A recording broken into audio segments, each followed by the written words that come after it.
Grabe no, napakabilis lumipas ng panahon. Parang kailan lang bata-bata pa tayong naglalaro ng basketball. Ngayon, kabilang na pala tayo sa sinasabi nilang old school basketball. Oo, tama. Kaming mga tinatawag niyong old school, bago kami dumating sa edad na ito madami na kaming mga laban na ipinanalo. Minsan natatalo pero di yun hadlang para sumuko at bumitaw kami. Swerte nga mga bata ngayon dahil ang dami ng opportunity. Andiyan ang PSL, MPBL, NBL, PBA League, etc. Mga paliga na pwedeng magbigay ng exposure sa mga kabataan ngayon. Nung panahon namin, pangarap at determinasyon ng baon sa bawat tryout na pupuntahan namin. Kailangan mong ibuhos yung buong puso at galing mo para mapili ka sa tryout. Liga dito, liga doon, banggaan dito, banggaan doon. At bago nag-decline o humina yung laro namin, alam ng ibang tao na sumusuporta sa amin kung gaano namin kamahal ang larong basketball. Kaya paalala ko lang lagi, build the new era but respect the old ones.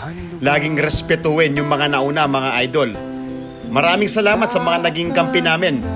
Nakalaban, nasaktan, humanga at naging haters namin.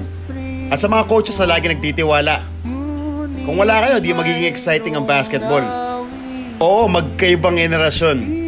Ibang-iba talaga yung basketball noon. Ngayon, yung basketball may halong science na. Sobrang dami ng magagaling at malulupit. Tama nga ito. Respeto sa mga nauna. At syempre, alalayan naman yung mga nagsisimula pa lamang. Sa larong minahal natin ng buong puso, ang basketball. Kaya sa mga nakasabayan ko na tinatawag na nila ngayon na old school, saludo at respeto mga kapatid. Bilib ako sa inyo. Kahit sa edad nyo ngayon, nakakapaglaro pa rin kayo. Hindi binitawan ang number 1 sports na mahal natin. Bilib ako sa inyo mga idolo ko. Alam kong tayo'y mananatiling ball is life hanggang sa pagtanda. Kaya alam nyo na, spread the love. Kung kaya pang maglaro, ilaro nyo lang. Dadating kasi yung panahon na yung first love mo na basketball, di mo na magagawa.